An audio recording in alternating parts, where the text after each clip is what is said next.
أعوذ بالله من الشيطان الرجيم.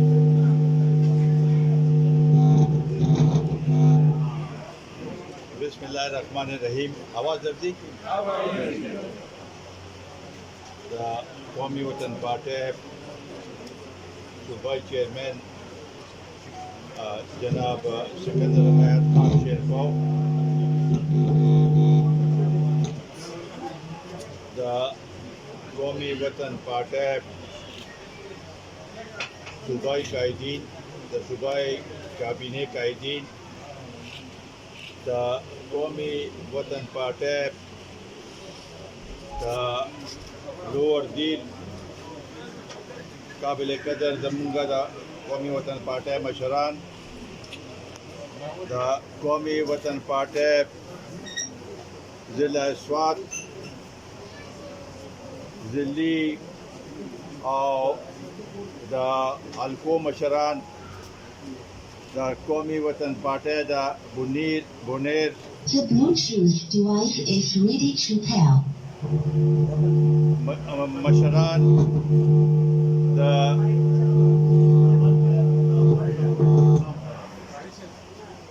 قومي وطن پارټۍ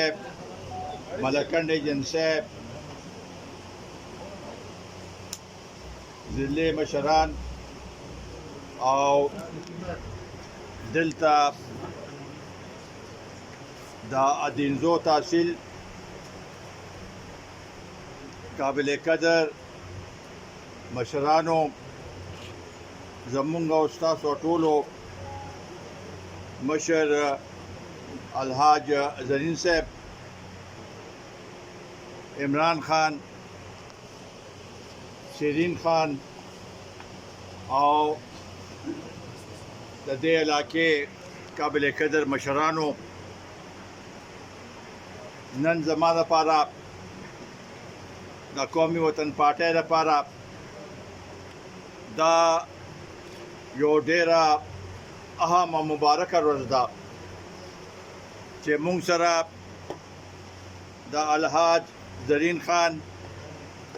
داغه خاندان، داغه د پارټۍ ملګري، داغه پیروکار، داغه نظریاتي کارکنان نن موږ سره په قومي وطن پارټۍ کې شمولیت اختیار کړ. زه د زړه د کومې نه تاسو ټولو بې حد مشکور یم. الحاج زرین خان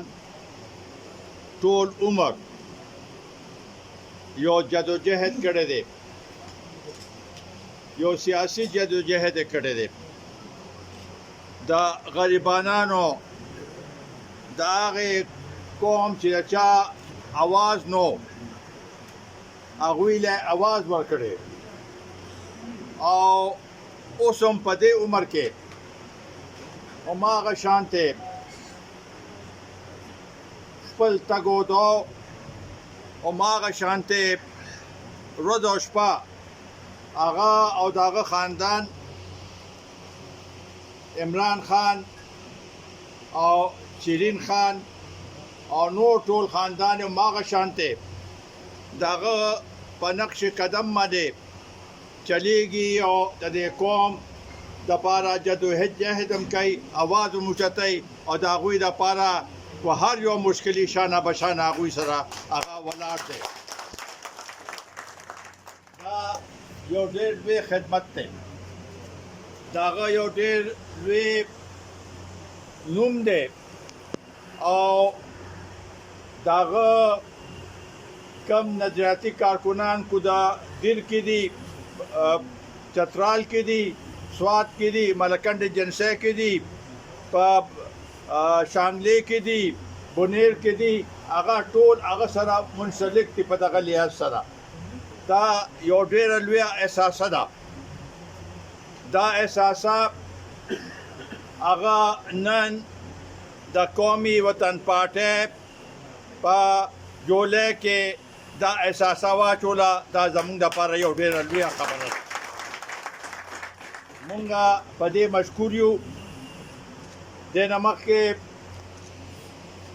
عمران خان هم خبرې وکړې او د دې محفل سیکرټری خبره وکړې او څه خدشات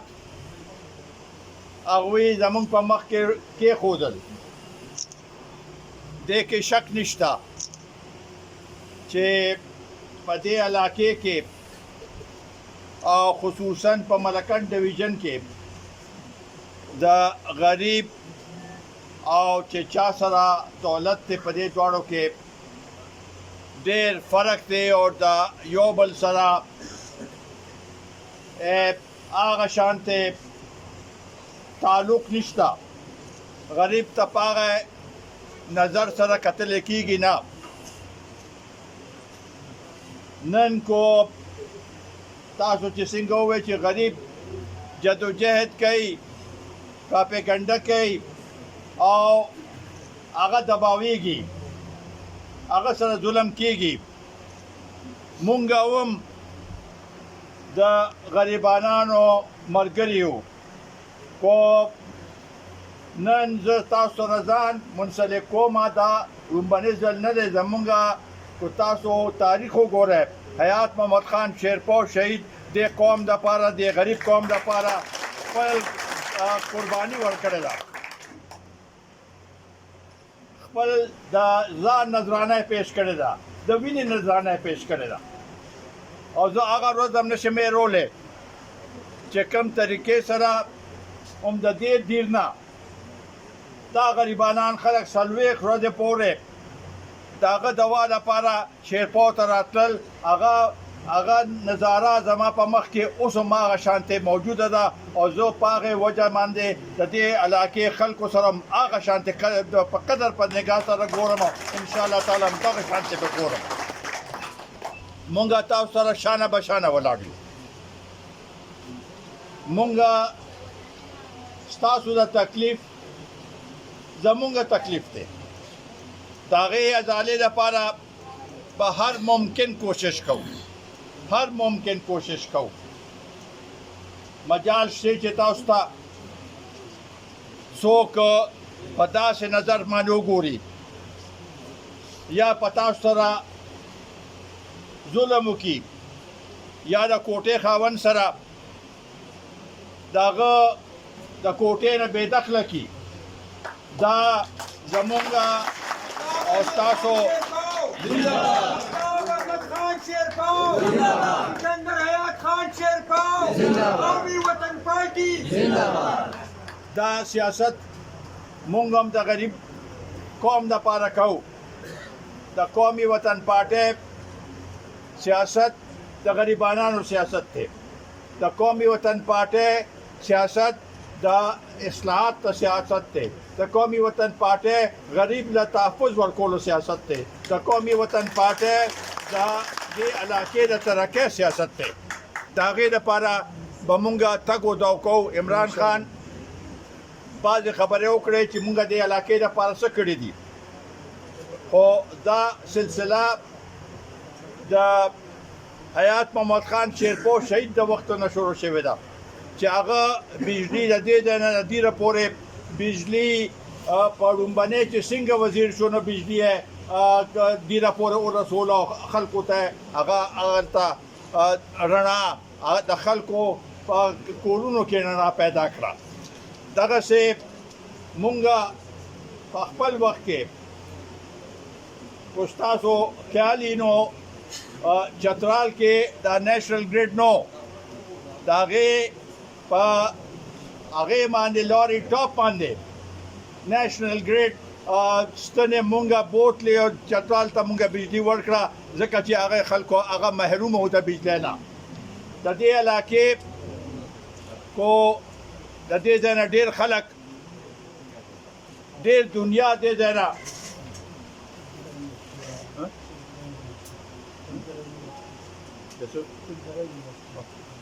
کو دې ځای نه ډېر خلک بیرونی ملک کې روزګار کوي پیسې ګټي او خپل بچو ته دلته رالیږي. د هغوی د سهولت لپاره دلته تنازع وه د پاسپورټ دفتر باندې د سوات نه چونکې هلته حالات هغه شور منتقل شوي دی خو بیا دا شور و په هغې کې زه چې هلته وزیر داخله وم نو ما دا فیصله وکړه چې د سوات په خپل پاسپورټ آفیس او د دیر په خپل پاسپورټ آفیس وکې مرګره چې مونږه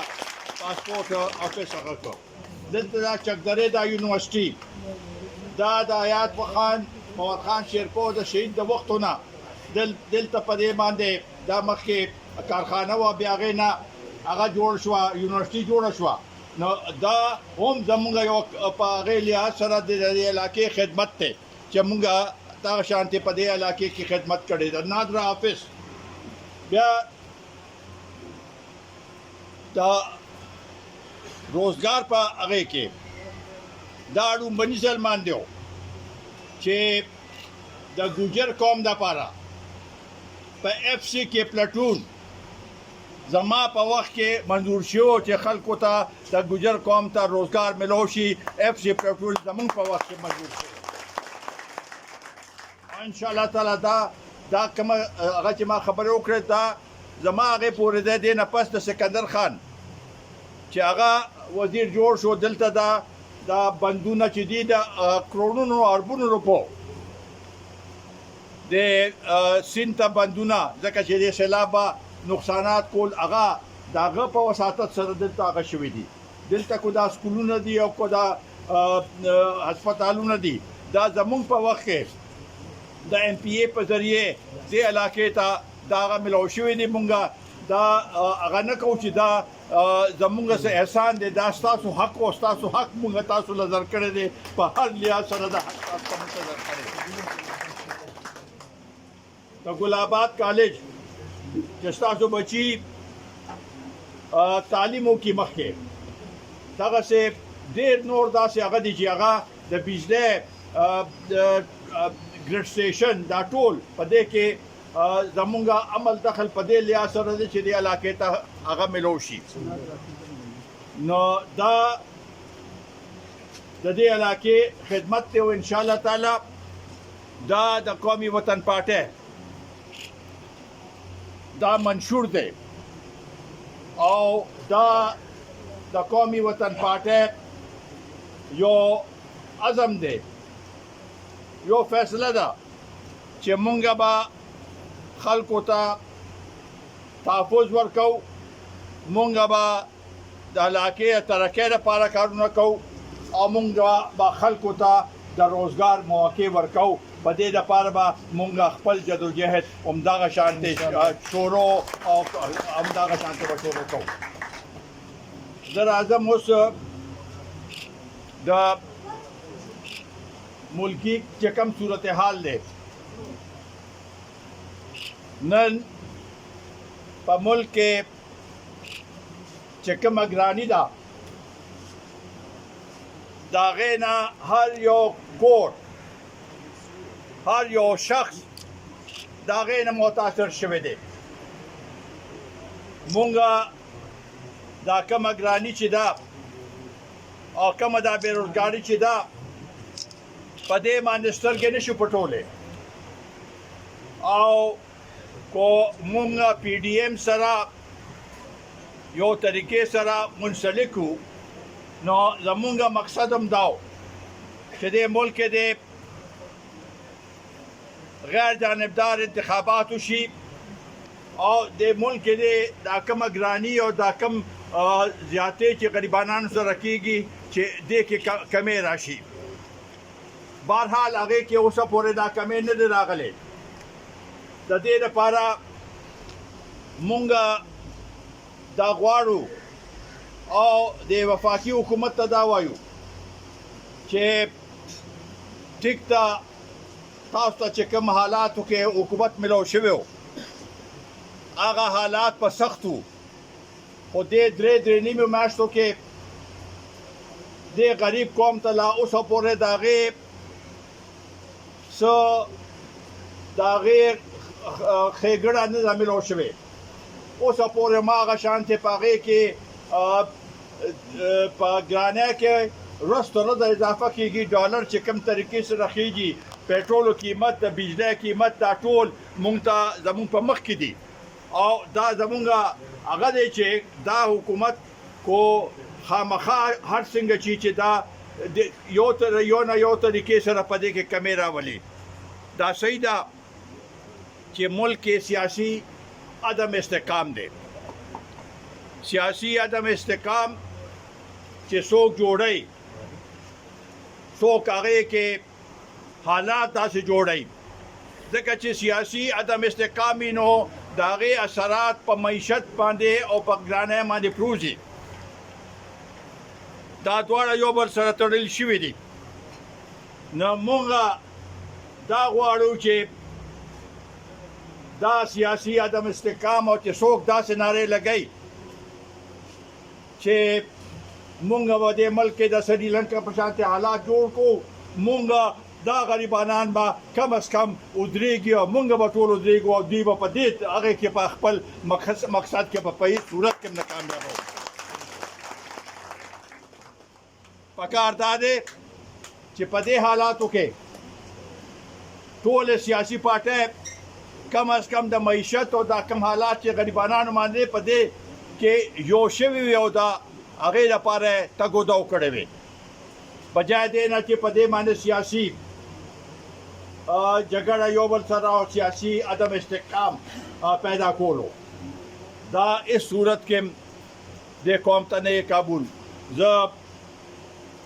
پرون د دې ملک صدر یو بیان ورکړ چې د ملک حالات داسې چې نوې حکومت پکار دی زه په دې حیران یم چې دی په یو آئینی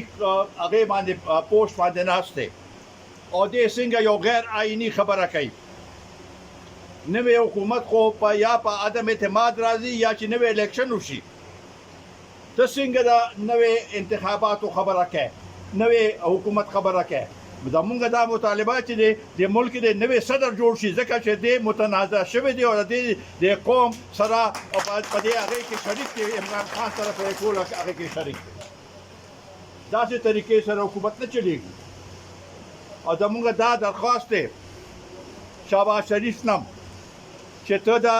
اسمبلی اجلاس وغواړه او روزانه د اسمبلی اجلاس او پارلیمنت چې دی دا د دې هغې لپاره ټول کې موضوع هغه چې دی اداره چې دا هغه پارلیمنت دی په هغې کې څه دا قوم په اعتماد کې واخله چې څوک ستا خلاف سازشونه کوي څوک د دې جمهوري حکومت خلاف سازشونه کوي که هغه کمې ادارې دي که هغه فوج دی او که هغه عدلیه ده که څوک کوي د هغوی هغه بېنقاب کول پکار دي او په پارلیمنت کې خلکو ته ویل پکار دي پارلیمنټرین ته چې ولې دا ملک عدم استحکام طرف ته روان دی د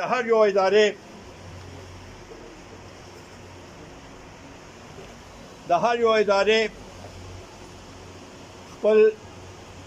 یو دایره کار دی چې هغه دایره کار نه وځي نو دا یو غیر آئینی کار دی دا آئینی کار نه دی مونږ د یو دستور لاندې ټول یو ځای یو او په هغې دستور لاندې د هر یو ادارې خپل کار دی چې کومه اداره د خپل دایرې نه بار ته وځي هغه د آئین خلاف ورزي کوي او د هغې خلاف ایکشن اخیستل او د هغې خلاف ورزي کول تا خلاف کیس جوړول دا یو بنیادی حق دی او دا د حکومت لپاره پکار دی چې هغه شان هغې وکړي دلته عمران خان روزانه کنځلې کوي لیډرانو ته کنځلې کوي بین الاقوامي سطح باندې د هغې خبر ځي او د هر یو لیډر ته چور وایي او چور وایي چې دا غله دي او دا هغه دي کو دا غله دي ستا څلور کاله تا حکومت وکړه تا د دې غلو خلاف ولې اوسه پورې څه ونه کړی شو یو کیس هم تا د دوی خلاف هغه ونه کړی شو جوړ نه کړی شو نو اوس چې د حکومت ته بار ته ووتې نو اوس وایي دا غله دي او دوی ته ولې حکومت حواله شو او کله نور ادارو ته وایي چې تاسو راشئ او دا دوی لرې کړئ. دا طریقه نه ده. د دې مونږه مخالف یو. عمران خان کو دې ملک کې سیاست کول غواړي، بالکل بېشکه هر یو پارټۍ ته دا اختیار دی یا دا هغه حق دی چې هغه د کوي سیاست دی کوي. خو د ګالم ګلوچ سیاست یا د نورو خلکو ته اشاره ورکول چې مونږه راشي او زمونږه خلاف د دې حکومت خلاف هغه وکړي. د حکومت کو ختم شوی دی، نو دا آئینی طریقې سره ختم شوی دی.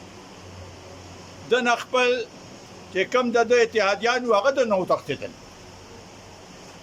هغه وایي چې موږ د سره کار نشو کولی. د دې چې چا روسته و هغه سره دې روان شو. دې چې فوج د عدلیه چې د په حق کې فیصله وکړي نه دی وی واوا، او چې د خلاف فیصله وکړي نو چې دا زما خلاف هغه دی او دا ولې د عدلیه داسې فیصله وکړه. نو هر یو خبره بس تاسو څنګه منل کېږي. مونږ خو د عدلیې نه دا توقع ساتو چې هغوی به عدل او انصاف کوي. مونږ دې ملک کې د غریبانو د خپله ویلې چې دې ملک کې د انصاف دوه طریقې نه، د غریب لپاره یو انصاف دی او د خانانو د امیرانو لپاره او د طاقتورو لپاره بل انصاف دی. خو د خپله د غریبانان خو اوس کو تاسو وګورئ چې دا ګراني په تاسو باندې 4 ورځې ده. دا ګراني خو د 3 میاشتو کې نه راغلي. دا ګراني خو چې د کله حکومت کې راغلي دا وخت نه دا ګراني راغلي ده او مسلسل پاره کې اضافه شوې ده. په دې دامره تقریرونه وکړل چې کله نه وته په یو کې هم د خپل کارکړتګي نه راخولې چې ما دې قوم د پاره څه کړی دي. قوم خو تعالی ووټ درکړو ته کو زفرس کا چې تعالی درکړو ته روسته وي. تا قوم د پاره څه کړی دي. تا خو د قوم د پاره مونږ ته څه ښکارا نشو چې تا دلته د قوم د پاره څه کړی دي. دغه څه د صوبایي حکومت هم نه دوی خو نه کالو شو په حکومت کې. دا چې د شوی نه دی په دې د دې صوبې په تاریخ کې دانې شوی چې یو ځل څوک حکومت کې راشي هغه بیا دوباره هم راشي. دوی 15 کاله کې هېڅ ونه کړل، هغې نه پس د هغې نه ډبل هغې سره تعداد کې راغلل. او اوس هم هغه شانتې دا ټیک ته دا یو 2-3 د هغې لپاره د بار هغې لپاره د سړکونه جوړ کړل، خو نور د غریب عوامو لپاره څه کړي دي. مونږ خو د غریب په دې ملک کې زیات تعداد چې د غریبانو دی او غریبانان چې ودرېږي او ودرېدل ان شاء الله تعالی دوی به روزي میدان ته به روزي چې زمونږ حق څه شو. مونږ خپل حق غواړو. دغسې د بجلی په مد کې مونږ بجلی پیدا کوو، زمونږ صوبه بجلی پیدا کوي او ټولو کې زیات لوډ شیډینګ زمونږ په صوبې کې دی. کو پنجاب کې 2 غنټې وشي نه هغوی شور جوړ کړي،